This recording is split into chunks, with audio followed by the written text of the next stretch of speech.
hilang tunggu berganti, tapi tidak pernah patah hati, Pak. Tetap cinta Indonesia, tetap cinta Jogja. Mari, Pak. Bapak, terima kasih ya, Pak ya, atas waktu yang diberikan untuk kami semua untuk menyalakan dalam sharing pada siang hari ini. Bapak sebagai Gubernur Jateng adalah dalam posisi di tengah masyarakat, tidak di atas, tapi betul-betul di tengah kami semua. Tadi Pak Budi menceritakan perbaikan-perbaikan yang sudah ada, bagaimana bansos itu tidak sampai, dan apa yang tidak sampai itu kita bisa melapor pada jaga bansos kepada KPK. Dan saya bilang juga kepada Pak Budi, kami sebagai warga negara Indonesia sangat bahagia ada pelopor-pelopor yang mendukung kami untuk bisa seruan hati kami ini didengar. Yang saya ingin bertanya kepada Bapak dan kami semua ingin bertanya di sini semua adalah motivasi Bapak perkembangan di daerah di daerah Jawa Tengah. Bagaimana pandangan Bapak dari pemerintah pusat sampai ke dalam pemerintah daerah dan prosesnya? Karena saya selalu mendengar di daerah Jawa Tengah banyak sekali yang menderita kelaparan dan kemiskinan. Dan itu sangat menyedihkan kami yang dari jauh. Walaupun ada jaga bansos, tapi semua masyarakat ingin makan, Pak. Semua masyarakat ingin bekerja. Karena kalau kita tidak punya makanan, kita tidak bisa membangun ekonomi desa. Tapi ekonomi desa itu sangat penting untuk negara. Jadi seperti putar dan berputar dan berputar dan harus ada solusinya. Sebagai Gubernur Jawa Tengah yang saya harapkan Bapak bisa menceritakan dan memberikan solusi-solusi yang Bapak lihat dari keadaan biasa sampai keadaan yang tidak biasa sebelum menuju new normal Indonesia. Waktu dan tempat saya persilahkan. Silahkan Pak Ganjar.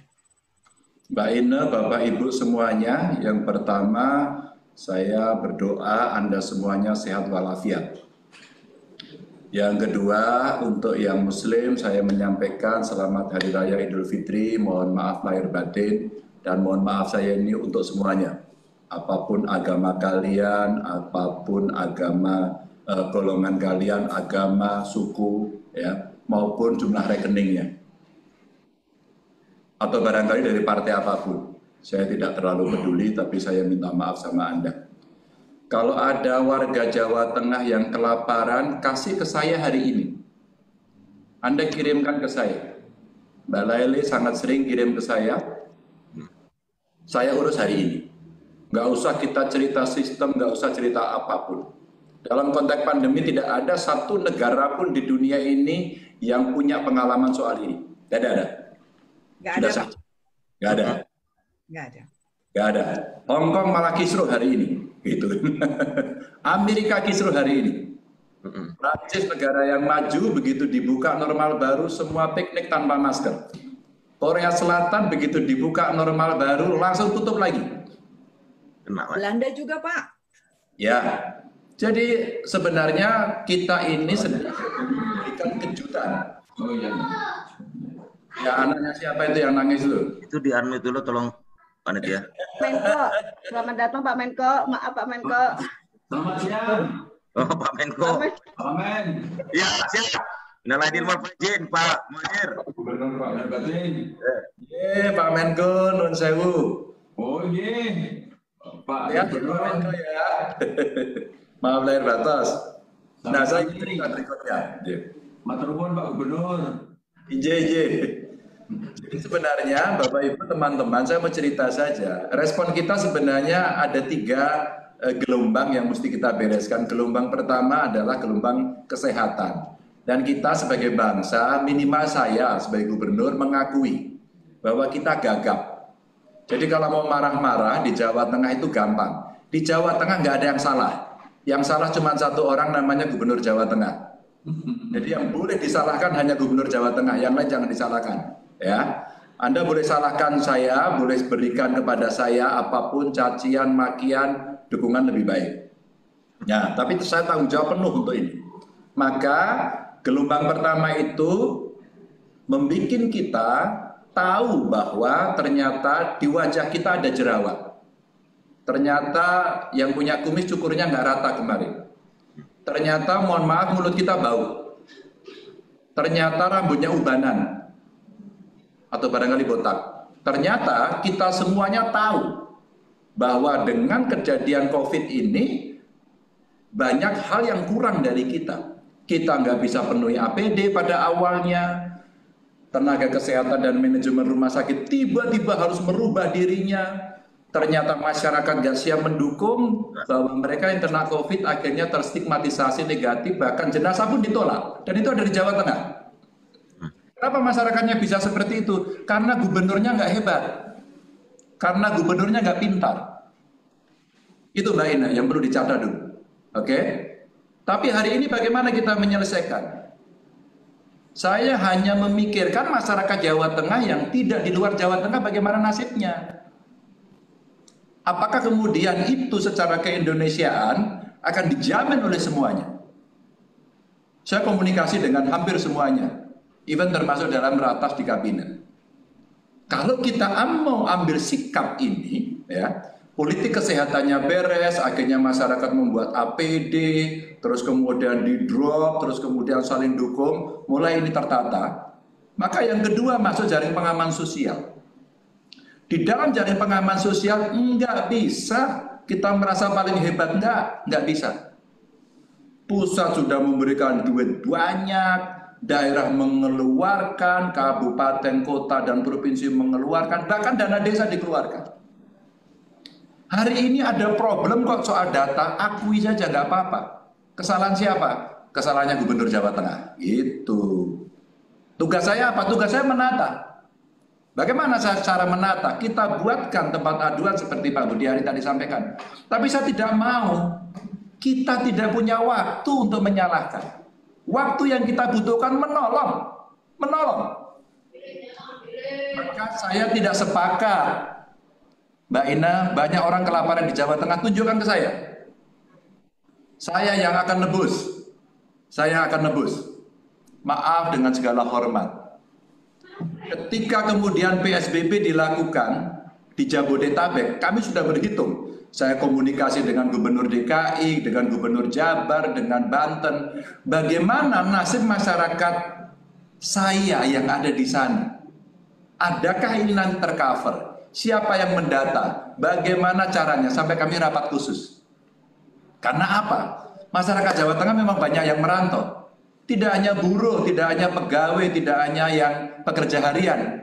Presidennya juga sama dari Jawa Tengah, lagi merantau ke Jakarta gitu. Itu fakta, ya kan? Nah, dengan cara ini maka mari bagaimana kita mengurus anak bangsa yang tidak boleh sara tadi. Kalau kemudian dia di daerah itu, pikiran saya, mari kita jamin. Mau pakai istilah PSBB boleh, kalau zaman dulu mau pakai istilah lockdown nggak apa-apa, ya. Yang penting ketika kemudian mereka tidak boleh meninggalkan tempat itu, tidak boleh meninggalkan daerah wabah, maka negara harus menjamin sepenuhnya. Pikiran saya sudah didaftar, dibuatkan stadion menjadi tempat penginapan, dapur umum disiapkan, bantuan diberikan, dan orang nggak boleh bergerak. Gitu pikiran saya. Tapi ternyata dinamikanya luar biasa, kita harus bernegosiasi.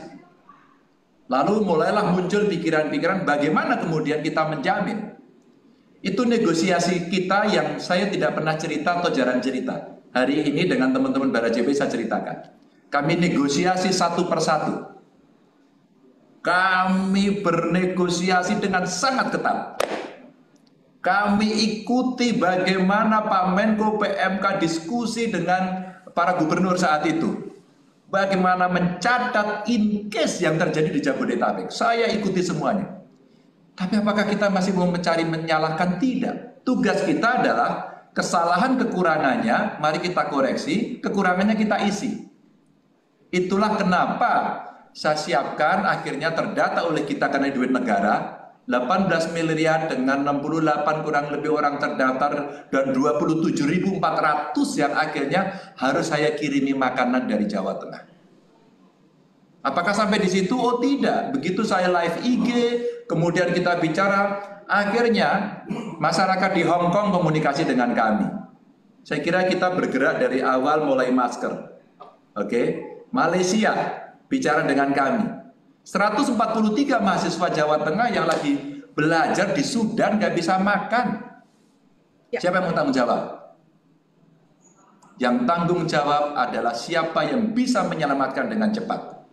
Dan ukurannya apa? Ukurannya adalah, mana bendera saya? Ukurannya adalah bendera merah putih. Ukurannya ini. Jangan lagi bicara yang lain. Nggak ada kita bicara, wah salahnya Kementerian Luar Negeri. Enggak. Kami komunikasi dengan Kementerian Luar Negeri. Kami bicara. Ya. Inilah yang kemudian hari ini kekuatan gotong royong. Kan besok 1 Juni nih hari Pancasila. Pancasila itu kalau diperes kan gotong royong. Maka kenapa kemudian saya membuat Jogotongo? Ini levelnya di desa yang Pak Budiari itu tahu persis kondisi desa seperti apa. Dan di dalam Jogotongo kita menjaga. Duit negara nggak akan cukup kok. Berapapun dikeluarkan nggak cukup kok. Budi pekerti kita sedang diuji. Tenggang rasa kita, tepo seliro kita lagi diuji. Maka yang mampu ya jangan minta. Yang tidak mampu kita prioritaskan. Kalau duitnya kurang nggak usah marah-marah. Pak datanya nggak beres, emang. Kan kita lagi beresin terus sambil berjalan. Nggak usah marah-marah. Tapi nanti kalau negara nggak ngasih, siapa yang ngasih? Yang ngasih yang mampu. Mari kita siapkan lembaga yang ada di level desa untuk kita kembangkan. Begitu. Kalau selama ini top down terus masyarakat mengatakan, ah itu kan dari atas. Maka kita balik sekarang, top down-nya ada, bottom up-nya kita buat. Siapa bottom up-nya? Komunitas-komunitas yang ada. Siapa? Pasti ibu-ibu yang ada di sini tahu. Ibu-ibu PKK itu luar biasa. Dasawisma itu motornya pasti ibu-ibu. Udah rajin tambah cerewet lagi. Wow, luar biasa. Itu bisa begini. Itu suami aja takut kok. Jangan ngomong-ngomong ya, ini suami takut istri juga. Karena gara-gara nyanyi Bojo Galak itu. Nah, dari situ akhirnya kepedulian dan kecerewetan ibu-ibu ini sebenarnya yang membuat kita muncul kepedulian. Oh, itu ibu hamil, itu lagi menyusui, ini ada balita, itu kelompok rentan, ini penyandang disabilitas, itu baru pulang dari LP kemarin asimilasi, itu habis kena PHK, ini kena dirumahkan. Data itu di desa nggak usah dicatat, itu visual itu kelihatan. Itu baru pulang dari Jakarta kemarin. Oh pulangnya dia mudik bolos, ketahuan. Ini kemarin melawan PSBB, ketahuan itu di desa. Itu kita buatin karantina, kita siapin kamu bisa makan nggak? Maka Jogotongo kemudian membuat lumbung pangan. Hari ini mereka kita minta untuk menginventarisasi siapa yang tidak bisa bekerja dan tidak bisa makan. Setidaknya 3 bulan ke depan kita amankan. Ada dari Kemensos itu bahkan 9 bulan ke depan. Sudah disiapkan. Tapi di antara itu apakah mereka tetap di rumah diam saja? Tidak. Jaring pengaman ekonomi sekarang kita siapkan. Ada 3 senario yang saya siapkan. Senario pertama dalam kondisi darurat. Senario kedua dalam kondisi transisi. Dan senario ketiga dalam kondisi pemulihan. Maka sekarang saya lagi mendesain APBD Jawa Tengah untuk 2021 namanya APBD pertolongan. Karena kita hanya akan menolong saja. Kita sampaikan kepada pusat ada 80 triliun kurang lebih duit yang disiapkan untuk KUR agar bisa membantu rakyat kecil. Siapa yang mendampingi? Maka Tokopedia, Facebook, Gojek, Blibli, apalagi ya, Bukalapak, semua saya ajak bicara. Ayo bantu kami UKM kami. Maka kalau kemudian kita memberikan sinyal-sinyal kepada masyarakat besok akan ada normal baru, Anda siap dulu, jangan normal baru dulu. Ayo siap-siap dulu. Nanti kalau normal baru Anda bisa nggak kerja dari rumah? Bisa jualan online nggak? Ngerti caranya nggak? Bagaimana posting ngerti nggak? Itu yang kita siapkan. Jadi teman-teman, sebenarnya saya mau cerita itu saja. Nah, terakhir aja sih. Bagaimana kemudian kita merawat keindonesiaan kita ini? Maka saya datang ke asrama Papua, sepedaan saya, hampir tiap hari. Ternyata kawan-kawan di sana memang sudah ada yang dikirimi, ada yang tidak dikirimi lagi sama orang tuanya. Mahasiswa dari Maluku, dari NTB saya tanya, terenyuh saya. Kadang-kadang dikirim Pak, kadang-kadang tidak. Mahasiswa dari Tuban, Jawa Timur, saya nggak pernah dikirimi Pak, saya numpang di tempat dosen saya. Artinya apa? Kalau mereka kemudian kita kumpulkan, maka inilah yang kemudian mesti kita bantu. 400 pondok pesantren santrinya nggak pulang, itu hebat, itu patriot. Saya kirimi, saya bantu. Saya bantu kemudian agar dia tidak meninggalkan pondoknya. Maka ini cara kita kemudian mengerem. Ya, dengan cara itu akhirnya saya keliling ke Papua, ke Kalimantan, ke Sumatera, ada di Aceh, di Sumatera Selatan, Sumatera Barat. Kami datangi asrama mahasiswa. Hanya sekedar saya ingin memberikan pesan kepada bangsa dan negara, itu anak-anak kita, mereka butuh kita tolong, dan saya tidak lihat saranya, suku, agama, ras, golongan, saya nggak lihat. Seorang mahasiswa dari Sumatera Utara, mahasiswi tepatnya, cantik, pinter, kuliah di Undip, ternyata nggak dikirimi orang tuanya, dan dia kerja part time di kafe, dan kafenya sekarang tutup. Waktu saya tanya, Mbak, terus cara Anda makan gimana? Ya seadanya Pak itu. Tapi semangatnya, wajahnya itu penuh semangat. Waduh, ini hebat betul. Langsung saya kirimi mahasiswa itu, biarkan dia di asramanya, jangan sampai dia kelaparan. Pesan ini saya sampaikan untuk, ya kalau ada masyarakat kami dimanapun, mari kita tolong bareng-bareng, tidak melihat kepentingan-kepentingan dengan background yang ada di belakangnya. Mbak Ina, begitu ceritanya yang ada di Jawa Tengah. Mungkin bisa untuk hiburan lah teman-teman di Hong Kong. Oh enggak, Bapak. Buat saya yang dari Belanda, saya sangat terharu mendengar ceritanya Bapak. Karena Bapak mengambil tema dalam hati. Jika hati kita yang bergerak, itu akan menggerakkan segalanya. Bapak melakukan dari citra Pancasila. Kalau saya melihat dan mengamati bagaimana Jawa Tengah mengatasi segalanya. Dan Bapak bukan gagal, saya tidak bilang begitu gagal atau salah, tidak. Tapi Bapak berusaha melakukan dari hati Bapak. Dan itu mungkin yang bisa menjadi contoh kepada kami semua para migran di Indonesia.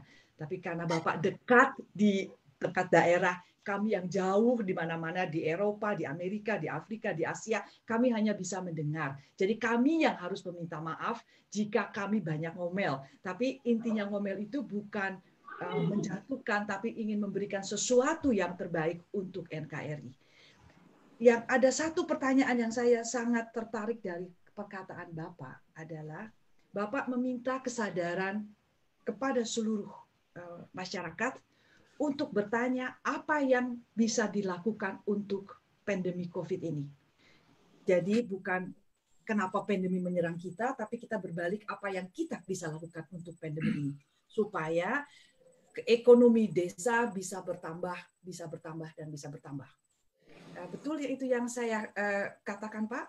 Dan yang pertanyaan saya, apa yang Bapak harapkan dari kami, dari PMI, dari para lurah, dari para camat, dan bagaimana kami bisa membantu Bapak yang mempunyai visi dan misi untuk kita dan demi kita. Bisa berikan sedikit tambahan, Pak? Iya, sebenarnya simpel saja ya. Mari kita bantu mereka dengan daya yang kita miliki. Karena tentu saya tidak bisa memaksakan kawan-kawan untuk bisa terlibat lebih banyak ya, apalagi dengan tuntutan setengah wajib. Karena kewajiban itu ada di kami, kewajiban itu ada di pemerintah. Biarlah kami melakukan improvement, cuma ketika kawan-kawan punya pengalaman, oh begini loh cara mendata yang baik, memperbaiki sistem, kami punya pengalaman kok. Kami di Amerika, di Belanda, di Australia, di Taiwan, di Hong Kong, semuanya kami punya pengalaman begini. Kami punya pengalaman loh, bahwa kami tidak boleh kelayaban. Masyarakat Jawa Tengah itu ternyata dari Google, itu tingkat kelayabannya paling tinggi se-Indonesia. Paling tinggi. Maka sebenarnya mereka tidak terlalu banyak stay at home. Maka saya sampaikan, dan saya tidak pernah malu gitu. Maka kita sampaikan, apa sih kemudian yang mesti dilakukan? Nah, saya tahu Pak, caranya umpama kontrol pakai sistem. Ini pengalaman di negara kami seperti ini kayaknya bisa diterapkan di Indonesia. Sharing saja buat saya udah luar biasa. Atau barangkali kawan-kawan akan bisa membantu. Ini Pak, ada loh kebutuhan dari banyak negara ini hari ini membutuhkan ikan, bisa nggak Pak diekspor? Pak, kami membutuhkan empon-empon, jamu, bisa nggak diekspor? Cara dagang ini yang kemudian didorong. Atau barangkali, Pak, ada pengalaman di Jerman, Pak. Itu Merkel itu kasih duit ke semua orang, kasih modal semua orang. Dan semua itu diberikan dalam kemudahan-kemudahannya. Risikonya diambil sama negara. Nah, cerita-cerita yang inspiratif semacam ini yang bisa kita dorong. Memang kita tidak pungkiri. Gerakan pertama yang luar biasa kemarin baru level pada pengumpulan sembako. Itu penting, itu bagus. Tapi ini tidak pernah cukup. Karena kita harus menaikkan derajat mereka untuk siap-siap memasuki normal baru. Mereka mesti siap, mereka mesti mandiri, mereka mesti berdikari. Sehingga entrepreneurship sekarang mesti kita bangun kepada mereka. Itu yang saya katakan tadi, segala kekuatan akan kita himpun agar mereka bisa bekerja. Kami membagi 4 klaster, Mbak Ina. Jadi ada klaster industri, ya. Tapi industri ini biasanya menengah ke atas lah. Insentif-insentif apa yang diberikan oleh pemerintah? Contoh saja, ya contoh. Kemarin kami masih melihat pabrik rokok Jarum masih berproduksi. Saya tanya sama pemiliknya, kira-kira buruhnya gimana? Dapat THR nggak? Dapat, aman. Anda bisa atur nggak biar tidak tertular? Ini pengalaman dari Sampurna, ya, yang ada di Jawa Timur. Hati-hati betul. Kalau enggak, lebih baik Anda buat aturan yang lebih ketat atau ditutup. Wah Pak, kalau ditutup bahaya Pak. Oke. Sekarang bagaimana cara Anda mengatur? Diatur sama mereka. Cara masuk, cara duduk, shift 3 menjadi shift 2, dikasih tabir, memperbaiki. Improve-nya terjadi. Mall dilakukan, tempat ibadah siap-siap ya, langsung ngatur semuanya. Sekolah siap-siap ya, langsung ngatur semuanya. Tapi orang tuanya masih takut. Mereka selalu belajar dari yang lain. Pasar tradisional yang sulit diatur, saya kasih satu contoh, kemudian Salatiga memulai viral seluruh Indonesia. Dan akhirnya apa yang terjadi? Sekarang kabupaten kota nyontoh semuanya. Jadi industri yang mesti kita atur, ya. Terus kemudian usaha kecil dan mikro. Ini menjadi klaster kedua kami yang menjadi perhatian. Kemarin kita coba, nih saya ada duit 10 miliar ya, ibu-ibu, para penjahit, mereka yang kehilangan pekerjaan tapi bisa menjahit, tolong saya dibuatin masker. Buatin masker banyak-banyak dan dapat 2,6 juta. Lumayan sih. Terus kemudian kita bagi dan mereka hidup. Terus kemudian penyandang disabilitasnya kebagian juga, hidup lagi dia. Kloter kedua hari ini kita dorong di klaster industri kecil dan mikro ini adalah orang yang membuat makanan, makanan, kue dan sebagainya. Kita kasih bahan baku. Akhirnya mereka bisa jualan dan kita ajari bagaimana jualan online. Gerakannya adalah mari kita beli produk teman dan mari kita belanja di warung tetangga. Itu aja kita sekarang gerakkan. Sehingga kalau ada teman yang jualan, ayo kita beli rame-rame, ya kita bergerak. Itu yang ada. Jadi itu klaster yang kedua. Yang ketiga kemudian kita pertanian dalam arti luas. Peternakan, perikanan dalam arti luas. Karena ini ketahanan pangan. Sekarang dari daulat kita agak turun pada tahan. Yang penting kita cukup dulu. Tapi menuju daulatnya, itu ada beberapa potensi yang di desa agar kita tidak hanya makan bersumber dari beras. Iya kan, ada banyak umbi-umbian, ada sagu, ada jagung, ada singkong. Biarkan mereka makan apa yang dimiliki, tapi harus bergizi. Nah ini yang kebutuhan pangan yang kita siapkan sekarang. Nah, saya sudah menghitung ini dan alhamdulillah sih kalau sampai dengan tahun depan kita masih aman, ya. Tinggal kita memanage cara mereka mengelola pertanian on farm-nya. Nah yang terakhir adalah pariwisata, ini yang sulit. PHRI kurang lebih 400 mengajukan kepada PLN nggak bisa bayar listrik, ya. Negara belum bisa kasih ini. Saya kemarin ke Pak Menteri SDM sedang dibicarakan. Nah kalau kemudian insentif ini dipakai, maka mungkin kita tidak sehebat negara-negara kaya yang lainnya. Tapi kemarin saya komunikasi dengan Pak Hafaz di Jerman, Pak Duta Besar, dia sampaikan, Mas, Di Jerman ini insentif-insentif yang diberikan, di Jerman ini insentif-insentif yang diberikan, pertolongan-pertolongan yang diberikan. Ya, tapi kan Jerman negara yang sangat kaya, saya bilang gitu. Nah, kita ambil pada level yang lain dengan cara-cara juga yang lain. Nah, ini yang kemudian teman-teman mungkin dari beberapa pengalaman itu bisa dibantu. Dari klaster ini, yang pariwisata ini yang hari ini kita hati-hati ya. Kita baru akan uji coba bagaimana orang piknik dengan baik, dengan aman, sehingga semuanya akan bisa terjaga. Borobudur saja mau kita uji cobakan, saya bilang hati-hati dulu deh gitu. Bagaimana kita menjaga jarak?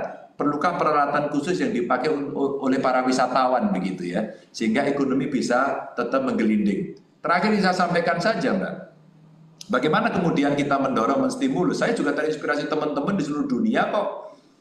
Saya sepedaan ketemu para pemain wayang orang. Dia tidak bisa lagi main, maka artisnya nggak bisa, tukang dandaninya nggak bisa, yang sewa baju nggak laku, lighting apalagi, yang kerek-kerek slide-nya itu gebernya itu dia udah nggak bisa.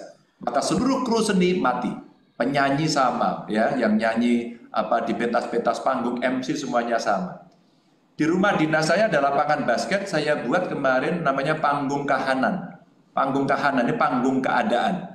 Akhirnya kita 9 kali tampil, dapat duit kurang lebih hampir 500 juta, dan kemudian kita bagikan itu kepada para seniman-seniman untuk bisa jalan, agar kemudian itu bisa hidup.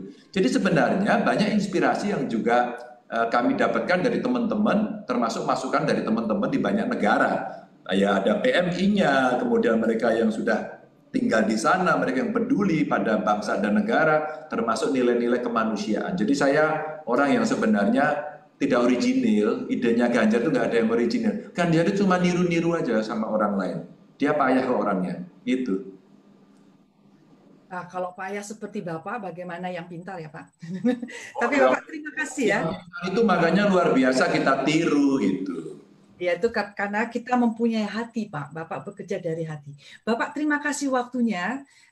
Nanti saya tunggu lagi Bapak dalam tanya jawab bersama teman-teman. Saya sekarang akan